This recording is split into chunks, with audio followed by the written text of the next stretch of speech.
18h50, France Info. Bonsoir à vous, Manuel Bompard. Bonsoir. Et bienvenue. Il reste 3 jours avant le premier tour, ça ne vous a pas échappé. Jean-Luc Mélenchon est-il en train de jouer le vote utile à gauche pour essayer de se hisser au deuxième tour? Jean-Luc Mélenchon, il termine sa campagne comme tout le monde et il le fait avec une perspective d'une qualification possible au second tour. Et de ce point de vue-là, il s'adresse à l'ensemble des électrices et des électeurs.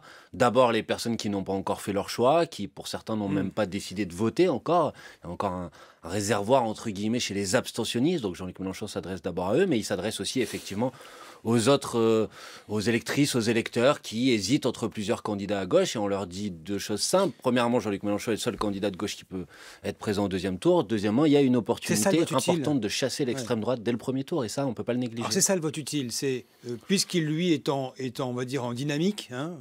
Si je regarde le dernier sondage du jour, c'est un sondage rolling quotidien, Ipsos Soprasteria, France Info, Le Parisien aujourd'hui en France. Jean-Luc Mélenchon est à 16,5%. Pour vous, ça veut rien dire tout ça?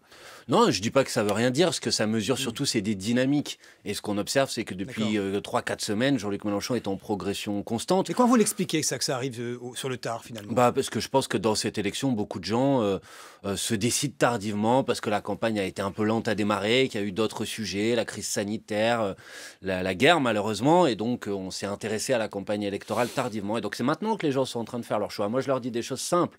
Si vous voulez un candidat de gauche au deuxième tour, il faut voter pour Jean-Luc Mélenchon. Si vous voulez battre l'extrême droite dès le premier tour, il faut voter pour Jean-Luc Mélenchon. Si vous voulez le blocage des prix sur les carburants, les produits de première nécessité, il faut voter pour Jean-Luc Mélenchon. Il n'y a que lui qui le propose. Si vous voulez la retraite à 60 ans pour tout le monde, il faut voter pour Jean-Luc Mélenchon. Il n'y a que lui qui le propose. Si vous voulez le SMIC, l'augmentation du SMIC à 1 400 € net, il faut voter pour Jean-Luc Mélenchon. Il n'y a que lui qui le propose. Je pourrais détailler la 6e République, la réponse à l'urgence écologique.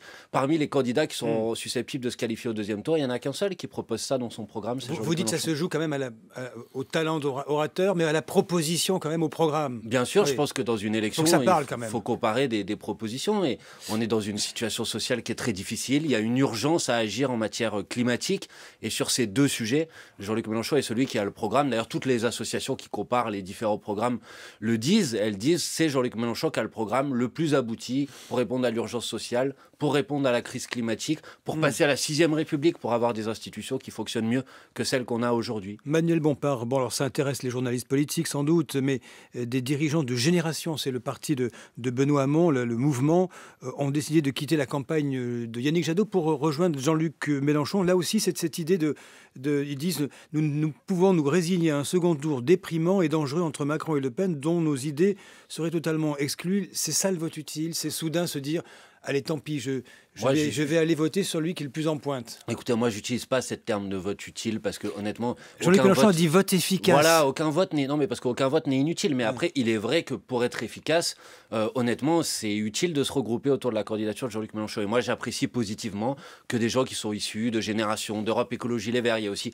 des députés communistes, comme le député Sébastien Jumel, il y a des militants socialistes, il y a des militants associatifs, il y a des gens de tout horizon qui sont en train de se regrouper autour de la candidature de Jean-Luc Mélenchon. Moi, je dis à toutes celles et ceux qui hésitent, ne laissez pas passer cette chance, cette opportunité d'avoir un candidat de gauche au deuxième tour et de porter des réponses aux propositions, aux urgences qui sont les urgences d'aujourd'hui. Vous ne regrettez pas, finalement, quand vous voyez par exemple M. Fabien Roussel, le Parti communiste français pèse 3,5-4% de ne pas avoir discuté avant? On a essayé de discuter, mais ni les écologistes d'ailleurs, ni les communistes. Les communistes voulaient avoir une candidature. Vous étiez dans votre couloir quand même. Maintenant, je vais vous dire, le sujet aujourd'hui, il n'est plus dans les discussions entre appareils. Il est dans la responsabilité de chaque électeur et de chaque électrice. La question est de savoir, vous citez les chiffres, aujourd'hui, il suffit par exemple que la moitié des électeurs de Fabien Roussel, la moitié des électeurs de Yannick Jadot se répercutent sur la candidature de Jean-Luc Mélenchon pour qu'il soit qualifié au deuxième tour. C'est mathématique. Donc maintenant, c'est à chacun de faire son choix en connaissance de cause.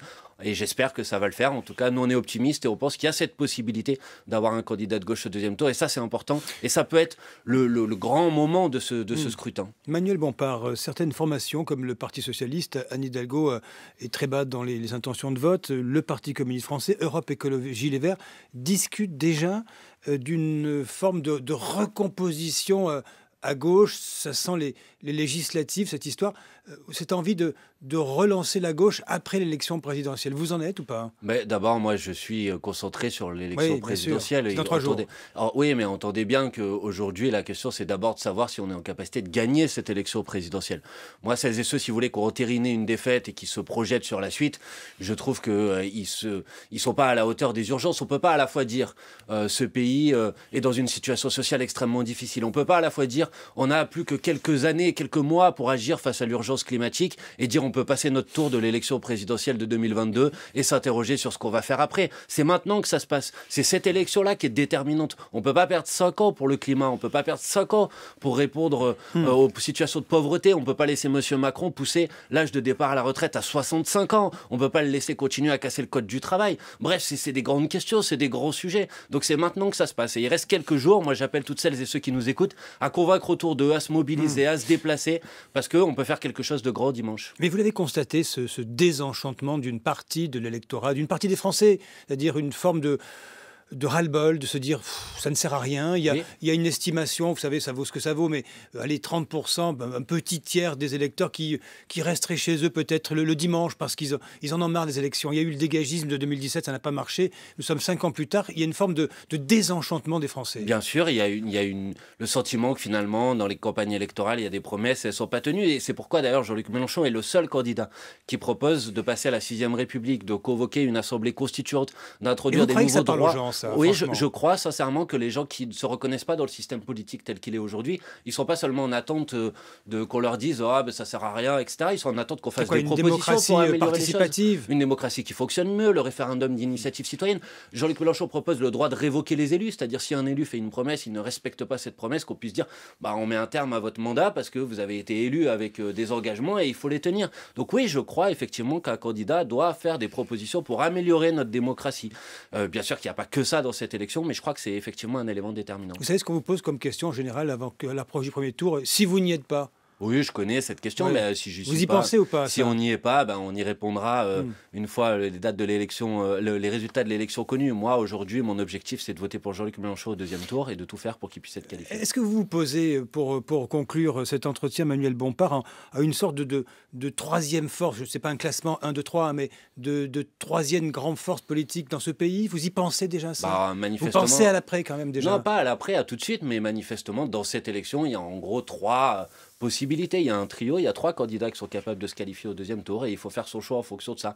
J'ai parlé du blocage des prix, ni M. Macron ni Mme Le Pen n'y sont favorables. J'ai parlé de la retraite à 60 ans, ni M. Macron ni Mme Le Pen n'y sont favorables. J'ai parlé d'augmenter le SMIC à 1 400 €, ni M. Macron ni Mme Le Pen n'y sont favorables. J'ai parlé de la gratuité, de la cantine bio, locale, partout pour que des gens, les enfants à l'école puissent manger à leur faim. Ni M. Macron ni Mme Le Pen n'y sont favorables. Bref, je pourrais détailler sur un certain nombre de sujets. Maintenant, c'est le moment, la fin de la campagne électorale. Il faut que les gens comparent les programmes et votent. J'espère surtout qu'ils vont voter. Voilà, ça me paraît important. Il reste 3 jours. Voilà. 3 jours pour aller voter. Vous n'avez pas besoin d'autre chose que de vos papiers d'identité. Vous n'avez pas besoin de votre carte électorale.